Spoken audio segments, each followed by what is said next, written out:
एक, मूर्ख को समझाना बेकार। एक कहावत है, उन जैसा बहरा और कौन हो सकता है जो सुनेंगे नहीं। एक बार किसी मूर्ख व्यापारी ने एक घोड़े पर एक तरफ 2 मन गेहूं लाद दिया तथा दूसरी ओर 2 मन रेत डाल दी, ताकि बोझ बराबर हो जाए और घोड़े को तकलीफ ना हो। एक गरीब आदमी ने, जो उसे बोझ लादते देख रहा था, पूछा, श्रीमान, ये आप क्या कर रहे हैं? व्यापारी बोला, एक तरफ गेहूं और दूसरी तरफ भार बराबर करने के लिए रेत है। वो आदमी कहने लगा, अगर 2 मन गेहूं को 1 मन एक और 1 मन दूसरी ओर डाल लेते तो क्या था? घोड़े वाले ने कहा, तेरी कितनी दौलत है? उसने कहा कि बस जान ही जान है। घोड़े वाले ने कहा कि मेरे साथ बात मत कर, कहीं मैं भी तेरे जैसा गरीब ना हो जाऊं। अपनी अक्ल और बदकिस्मती अपने पास रख। नासमझ लोग नेक सलाह लेने के लिए तैयार नहीं होते। इसी तरह संत भी शिक्षा देते हैं, पर हम उनकी एक नहीं सुनते। 2. अटल कानून। गुरु अर्जन देव जी फरमाते हैं, जेहा बीजै सो लूणै कर्मा संदड़ा खेत। रामायण में आता है कि बाली ने तपस्या करके वर लिया था कि जो भी लड़ने के लिए उसके सामने आए उसका आधा बल बाली में आ जाए। इसी कारण जब सुग्रीव उससे लड़ाई करने जाता, पराजित होकर लौटता। इस तरह बाली की शक्ति हमेशा बढ़ जाती, जबकि उसके दुश्मन की ताकत क्षीण हो जाती। रामचंद्र जी महाराज को इस भेद का पता था। जब सुग्रीव बाली के खिलाफ मदद लेने उनके पास आया, तो अपना बल सुरक्षित रखने के लिए उन्होंने पेड़ों की ओट में खड़े होकर बाली पर तीर चलाया और उसे मार डाला। मरते समय बाली ने रामचंद्र जी महाराज से कहा, मैं बेकसूर था, मैंने आपका कुछ नहीं बिगाड़ा था, अब इसका हिसाब आपको अगले जन्म में देना पड़ेगा। अगले जन्म में रामचंद्र जी कृष्ण महाराज बने और बाली भील बना। जब कृष्ण महाराज महाभारत के युद्ध के बाद एक दिन जंगल में पांव पर पांव रखकर सो रहे थे, तो भील ने दूर से समझा कि कोई हिरन है, क्योंकि उनके पैर में पद्म का चिन्ह था, जो धूप में चमककर हिरन की आंख जैसा लग रहा था। उसने तीर कमान उठाया और निशाना बांधकर तीर छोड़ा, जो कृष्ण महाराज को लगा।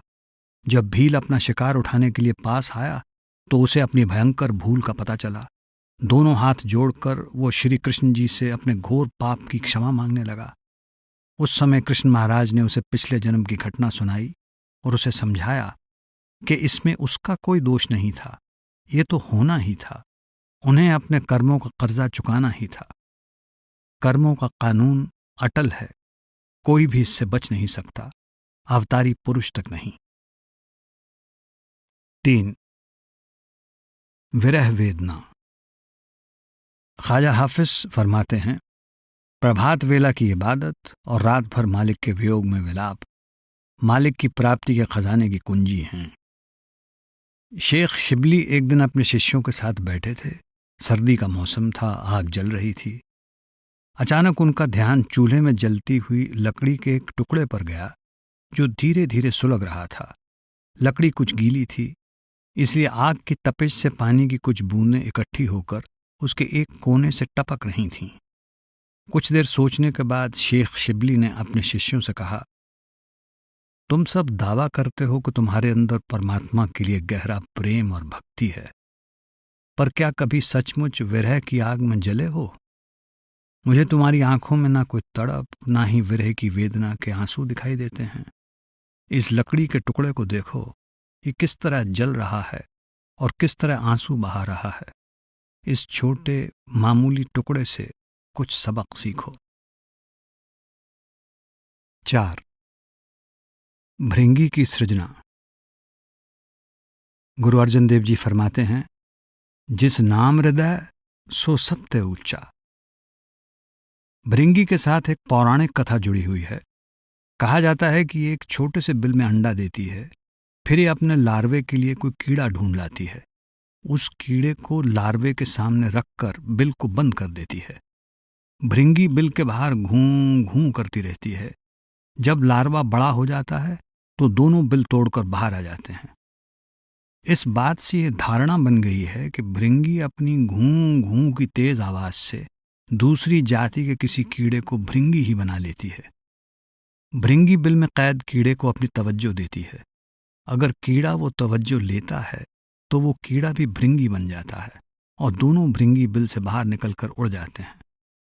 कबीर साहब इसी बात को इस प्रकार प्रकट करते हैं। सुमरन से मन लाइए जैसा कीट भिरंग, कबीर बिसरें आपको हो जाए ते ही रंग।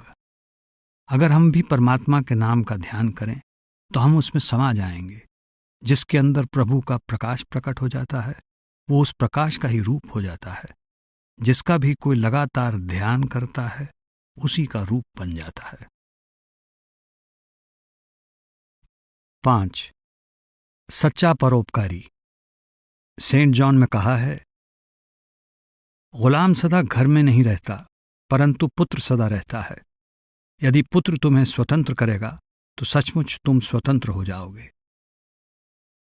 जेल खाने में कैदियों की बुरी हालत देखकर एक परोपकारी आता है और ये सोचकर कि इनको ठंडा पानी नहीं मिलता, 10-20 बोरियां चीनी की लाकर और कुछ बर्फ मिलाकर ठंडा शरबत पिलाकर उनको खुश कर जाता है।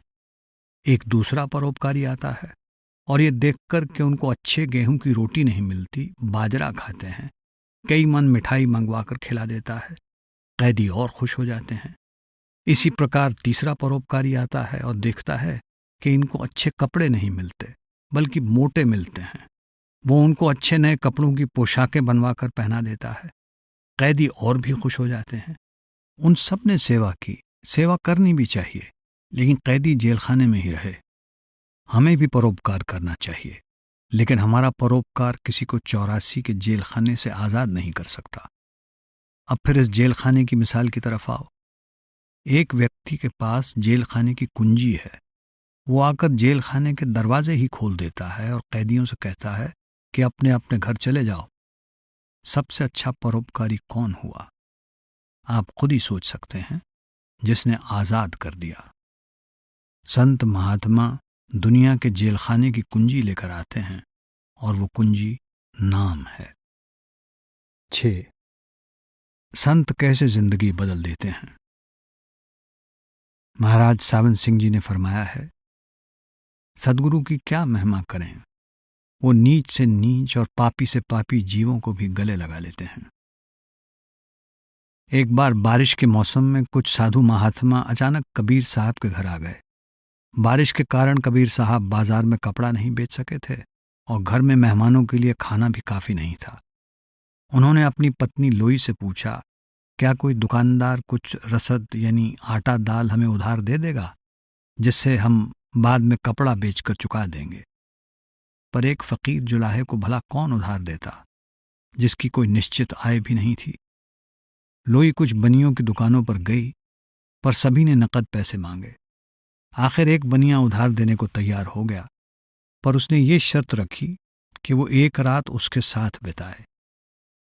ये नीचता भरी शर्त उसे बुरी तो बहुत लगी, लेकिन वो खामोश रही। जितनी रसद उसे चाहिए थी बनिए ने दे दी।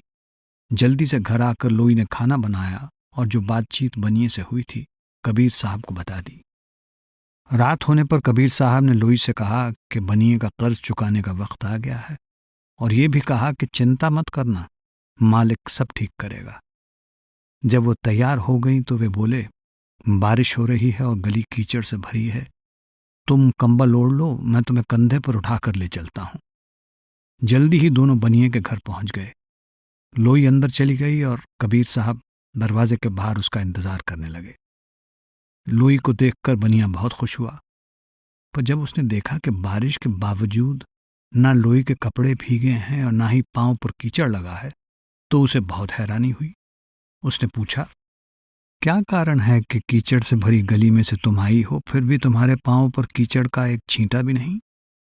लोई ने जवाब दिया, इसमें हैरानी की कोई बात नहीं, मेरे पति मुझे कंबल ओढ़ाकर अपने कंधे पर बिठाकर यहां लाए हैं। ये सुनकर बनिया दंग रह गया। लोई का निर्मल निष्पाप चेहरा देखकर वो बहुत प्रभावित हुआ और अविश्वास से उसे देखता रहा। जब लोई ने कहा कि उसके पति कबीर साहब वापस ले जाने के लिए बाहर इंतजार कर रहे हैं, तो बनिया अपनी नीचता और कबीर साहब की महानता को देख शर्म से पानी पानी हो गया। उसने लोई और कबीर साहब दोनों से घुटने टेक कर माफी मांगी। उठो मेरे भाई, कबीर साहब बोले, लाखों में शायद ही कोई एक आधा जीव होगा जो कभी रास्ते से भटका ना हो। कबीर साहब और उनकी पत्नी अपने घर लौट आए। बनिया देर रात तक बीती हुई घटना के बारे में सोचता रहा। अंत में इस नतीजे पर पहुंचा कि संसार में एक ही सच्चा मार्ग है और वो है परमार्थ का मार्ग। सुबह कबीर साहब को ढूंढता हुआ वो उनके घर पहुंचा और समय बीतने पर उनके प्रेमी शिष्यों में गिना जाने लगा। भूले भटके जीवों को सही रास्ते पर लाने के लिए संतों के अपने ही तरीके होते हैं। 7. क्यों? ऐसा क्यों? ख्वाजा हाफिज फरमाते हैं, जमाने के इनकलाब से हैरान न हो, क्योंकि आसमान को इस तरह की हजारों कहानियां और मंत्र याद हैं। एक बार का जिक्र है, एक साहूकार था जो अपने कारोबार में अन्य लोगों से बहुत भिन्न था। उसे एक पूरे गुरु की खोज थी जो उसे सत्य का ज्ञान दे सके। उन दिनों गुरु नानक देव का नाम हिंदुस्तान के कोने कोने में फैल चुका था। उस साहूकार को उनके दर्शन की बहुत चाह थी, क्योंकि उसे विश्वास था कि वही उसे रूहानी भेद पाने का तरीका बता सकते हैं। गुरु नानक देव जी जगह जगह की यात्रा करते हुए संयोग से उस साहूकार के गांव में आ पहुंचे। उन्होंने कुछ दिनों तक उसी गांव में रहने का फैसला किया। सैकड़ों लोगों ने उनके सत्संग से लाभ उठाया और नामदान भी प्राप्त किया। इनमें वो साहूकार भी शामिल था। साहूकार के घर के पास उसका एक बहुत पुराना और गहरा मित्र रामदास रहता था। वो भी साहूकारी करता था। गुरु नानक देव के बारे में उसने बहुत सी बातें सुन रखी थीं, इसलिए वो भी उनका सत्संग सुनने का इच्छुक था। एक दिन दोनों मित्र एक साथ उस महान संत का सत्संग सुनने के लिए निकल पड़े, लेकिन रास्ते में रामदास की नज़र एक वेश्या पर पड़ी और वो उसके रूप और हाव भाव पर मोहित होकर उसकी ओर खिंचा चला गया। उसके मित्र ने उसे रोकने की कोशिश करते हुए कहा, भले आदमी, मुक्ति के आनंद को छोड़कर नरक की आग में मत कूदो। लेकिन उसका तर्क कुछ काम न आया। आखिर साहूकार अकेला ही सत्संग में चला गया। रोज ऐसा ही होता रहा। दोनों दोस्त घर से इकट्ठे निकलते, रामदास वेश्या के पास रुक जाता और साहूकार सत्संग में पहुंच जाता। रामदास गिरावट की ओर बढ़ता गया और उसके दोस्त की गुरु साहब के प्रति भक्ति और श्रद्धा दिन प्रतिदिन बढ़ती गई। साहूकार अपने मित्र को रोज सही रास्ते पर लाने का प्रयत्न करता, पर रामदास ने दुराचार का रास्ता न त्यागा। ऐसे ही एक महीना बीत गया। एक दिन साहूकार ने रामदास से कहा, आज गुरु साहब संगत को प्रसाद देने वाले हैं। एक बार तो अपने को कर्मों को छोड़कर मेरे साथ चलो। कोई कितना ही बड़ा पापी और गुनाहगार क्यों ना हो, उसके मन का रुख बदलने के लिए एक सत्संग ही काफी होता है। दोस्ती के नाम पर मैं तुमसे विनती करता हूं कि आओ, आज मेरे साथ चलो। सत्संग में जाकर ही तुम समझ सकोगे कि संतों की संगति से क्या लाभ होता है और उसमें कितना आनंद प्राप्त होता है। रामदास ने बात सुनी अनसुनी कर दी। फिर अपने मित्र से बोला, तुम रोज सत्संग में जाते हो और पुण्य कमाते हो, मैं रोज पाप करता हूं। देखें आज हमें अपने अपने कर्मों का क्या फल मिलता है। ठीक दोपहर को तुम मेरे घर आ जाना, दोनों बैठकर अपना अपना हाल बयान करेंगे। ये कहकर रामदास जल्दी से वेश्या के घर पहुंचा, पर वो घर पर नहीं थी। निराश होकर वो वापस अपने घर आया और अपने मित्र का इंतजार करने लगा। उस दिन सत्संग में और उसके बाद हुई बातचीत में साहूकार इतना खो गया था कि उसे समय बीतने का पता ही नहीं चला। इसलिए उसे उस दिन घर पहुंचने में बहुत देर हो गई। मित्र का इंतजार करते करते समय बिताने के लिए रामदास ने अपनी छड़ी से जमीन को कुरेदना शुरू कर दिया। जमीन नरम थी, इसलिए मिट्टी निकलती गई। थोड़ी देर के बाद छड़ी एक मिट्टी के घड़े से टकराई, जिसके मुंह पर ढक्कन लगा हुआ था। रामदास ने ढक्कन हटाया तो देखा कि ऊपर ही एक सोने की मोहर पड़ी है। ये सोचकर कि पूरा घड़ा मोहरों से भरा होगा, उसने जल्दी से उसे जमीन में से निकाल लिया।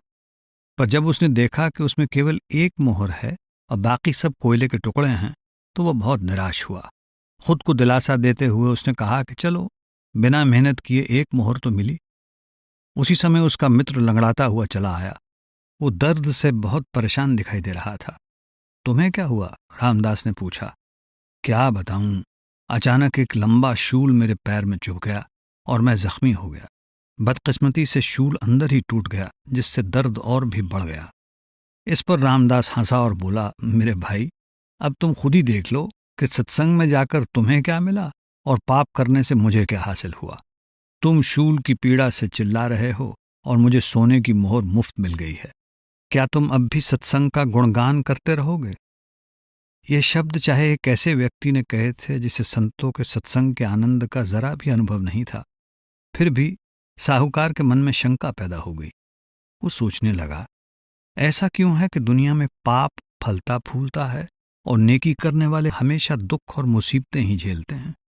रामदास हमेशा पाप करता रहा और मैं सच्चे दिल से तुम्हारी भक्ति करने की कोशिश करता रहा, फिर भी उसे मोहर मिली और मुझे मिला शूल का असहनीय दर्द। सतगुरु की संगत में जाने का कोई लाभ है भी या नहीं? क्या मुझे गुरु के दिखाए रूहानी मार्ग पर चलते रहना चाहिए? कहीं ये सब एक भ्रम, एक धोखा तो नहीं? बहुत देर तक रामदास के साथ इस विषय पर बातचीत करने के बाद उसके मन में विचार आया कि क्यों न गुरु साहब के पास जाकर उन्हीं से इस पहेली को सुलझाने की प्रार्थना की जाए।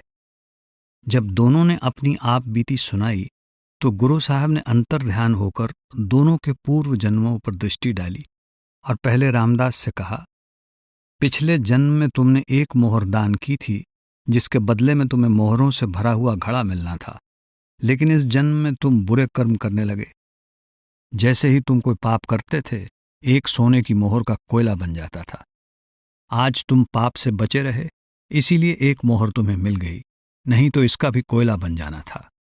फिर गुरु साहब साहूकार की ओर मुड़े और बोले, पिछले जन्म में तुम एक बेरहम बादशाह थे, जिसके हुक्म से हजारों लोगों को मौत के घाट उतार दिया गया था। इन कुकर्मों का बदला तुम्हें जुल्म सहकर और फांसी के तख्ते पर लटक कर देना था, लेकिन तुम सत्संग में आने लगे और गुरु की शरण में आ गए, इसलिए तुम्हारे कर्मों का बोझ हल्का होता गया। अनगिनत लोगों की हत्या का तुम्हें क्या फल भोगना पड़ा? तुम एक दर्दनाक मौत से बच गए और तुम्हारी सूली का सूल हो गया। गुरु साहब के वचन सुनकर दोनों उनके चरणों पर गिर पड़े और अपने गुनाहों की माफी मांगने लगे। जैसे जैसे समय बीतता गया, दोनों का मन निर्मल होता गया और उनकी जिंदगी ही बदल गई। दोनों साध संगत की सेवा और गुरु भक्ति में अपना समय बिताने लगे। पूरे सतगुरु के सत्संग और शरण की महिमा अपार है, इससे सूली का सूल बन जाता है। 8. राजा भर्तरी और अमर फल। गुरु नानक साहब फरमाते हैं, कूड़ कूड़ा ने लगा विसरिया करतार, किस नाल कीचै दोस्ती सब जग चलन हार। एक बार राजा भर्तरी ने अपने महलों में एक सती की तारीफ की, जिसने अपने पति के साथ जलकर जान दे दी थी, क्योंकि उन दिनों भारत के कुछ भागों में सती प्रथा जारी थी। उसकी पत्नी बोली कि उस स्त्री ने अपने आप को चिता तक जाने की फुर्सत ही क्यों दी, क्यों ना पहले ही मर गई। राजा भर्तरी ने सोचा कि इसने बड़े ऊंचे वचन कहे हैं। दिल में विचार आया कि आजमाइश तो करें। एक दिन वो शिकार को गया, एक हिरन का शिकार करके अपने कपड़े उसके खून से लथपथ करके घर भेज दिए और कहला भेजा कि राजा शेर के शिकार को गया था, लेकिन शेर ने उसको मार डाला। जब उसकी स्त्री ने यह बात सुनी तो गश खाकर गिर पड़ी और एकदम प्राण त्याग दिए। राजा भर्तरी को बहुत अफसोस हुआ कि इतनी नेक पत्नी हाथ से गंवा दी, लेकिन जल्दी ही उसने दूसरी शादी कर ली। कुछ समय बाद एक साधु राजा के पास आया और उसे एक फल दिया, जिसमें यह खूबी थी कि बूढ़ा खाए तो सदा के लिए जवान हो जाए। भर्तरी ने सोचा, मैंने फल खाया तो क्या फायदा, रानी को दे दूं। उसने सोचा कि यह भी पहली पत्नी जैसी होगी और फल देते समय ये बता दिया कि इसके खाने से बूढ़ा हमेशा के लिए जवान हो जाता है। बदकिस्मती से उसकी दूसरी रानी पहली रानी से बिल्कुल उलट थी। रानी का दिल कोतवाल पर था, उसने वो फल कोतवाल को दे दिया। कोतवाल उस रानी से ही प्रेम नहीं करता था, उसकी प्रीति एक वेश्या के साथ भी थी। उसने वो फल वेश्या को दे दिया। वेश्या को जब उस फल के गुणों के बारे में पता चला तो उसने सोचा कि मेरी सारी उम्र बुरे कामों में ही बीती है, मैंने फल खाकर यही कुछ करना है, क्यों ना ये फल राजा को दे दूं। राजा बड़ा धर्मात्मा है, उसके राज्य में प्रजा को बहुत अधिक सुख है, जब राजा के पास फल आया उसने पहचान लिया। वेश्या से कहा कि सच बता, ये फल कहाँ से लाई है। कहने लगी कोतवाल से मिला था। राजा ने नौकर भेजकर कोतवाल को बुलाया और पूछा, सच बताओ तुम्हें ये फल कहाँ से मिला। कोतवाल पहले तो इधर उधर टालने लगा, लेकिन जब राजा ने धमकाया तब बोल पड़ा कि रानी से मिला है। फिर रानी को बुलाया। उस वक्त राजा भर्तरी ने पहले अपने आप को कोसा कि धिक्कार है मुझको, जो मैंने एक पतिव्रता स्त्री की बेकार में आजमाइश की और फिर ऐसी औरत के जाल में फंसा। फिर धिक्कार है उस रानी को जो राजा को छोड़कर नौकरों के पीछे भागती है। फिर धिक्कार है कोतवाल को जिसको रानी मिली लेकिन रानी को छोड़कर वेश्या के पीछे भागता है। यही सब सोचते हुए राजा भर्तरी ने राजपाट त्याग दिया और अपनी शेष आयु प्रभु भक्ति में बिताई। 9. कबीर साहब और रानी इंदुमती। महाराज सावन सिंह जी ने फरमाया है, संत जब तक शरीर में रहते हैं ये नहीं कहते कि हम गुरु हैं, वे दीनता और नम्रता रखते हैं। रानी इंदुमती संत कबीर जो काशी में कपड़ा बुनकर अपनी जीविका कमाते थे की अनन्य भक्त थी। जब कबीर साहब रानी इंदुमती को सचखंड ले गए तो उसने देखा कि वहां भी वही कबीर साहब कुल मालिक हैं। कहने लगी, अगर आप मुझे मृत्युलोक में ही बता देते तो इतनी मेहनत करने की क्या जरूरत थी। कबीर साहब ने कहा, क्या तू वहां मुझे मानती? कह देती कि एक मनुष्य है जो कहता है कि मैं सत्पुरुष हूं। अगर संत कह दें कि हम ऐसे हैं तो कोई माने ही नहीं। संत जो ताकत लेकर आते हैं उसको जाहिर नहीं करते बल्कि चुप रहते हैं। सो मतलब ये है कि लोगों को संतों की खबर नहीं होती कि वे क्या हैं, किस देश से आते हैं। अगर खबर होती तो क्या गुरु नानक देव जी से चक्की पिसवाते? दूसरे संतों से भी ऐसा व्यवहार करते? 10. या भीख। अंसारी ऑफ हैरात में कहा गया है, मैं केवल तेरी मौज में ही जीता हूं, मेरे होंठ केवल तेरा गुणगान करने के लिए ही हिलते हैं। हे प्रभु, जो कोई भी तुझे वास्तव में जान लेता है तेरे सिवाय सब कुछ त्याग देता है। दिल्ली से थोड़ी दूर पीरान क्लियर गांव में भीख जी अच्छे कमाई वाले महात्मा हुए हैं। उनका एक तालिब एक दिन दिल्ली के बाजारों में मुर्शिद के इश्क में मस्त या भीख के नारे लगाता हुआ जा रहा था। पास से एक काजी निकला और बोला, अरे काफिर, क्या बकता है? तू खुदा कह, रसूल कह, ये भीख कौन है? फिर पूछा, तेरा नाम क्या है? जवाब दिया, भीख। फिर पूछा, तेरा रब कौन है? कहने लगा, भीख। तेरा रसूल कौन है? भीख।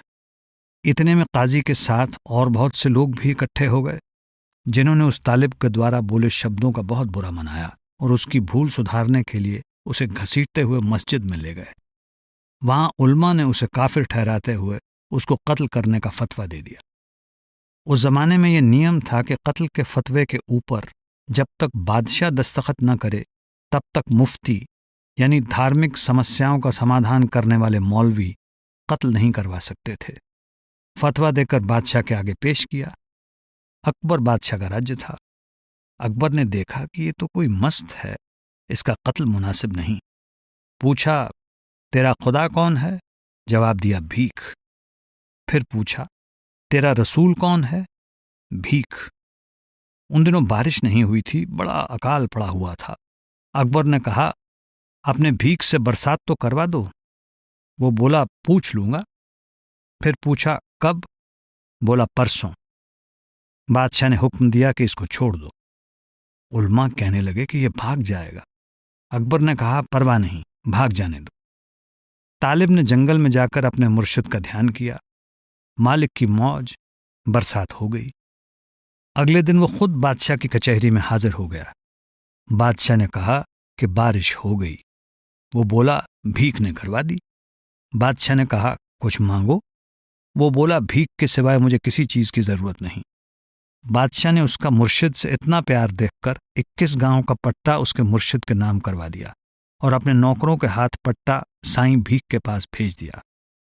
ये देखकर सब हैरान हो गए कि उस तालिब ने पट्टा वापस बादशाह को लौटा दिया और कहा, हुजूर, मेरे मुर्शिद की नज़रों में इन गाँव की कोई अहमियत नहीं, क्योंकि ये सब दुनियावी चीज़ें हैं। मैं बड़े अदब से इन्हें आपको वापस करता हूँ।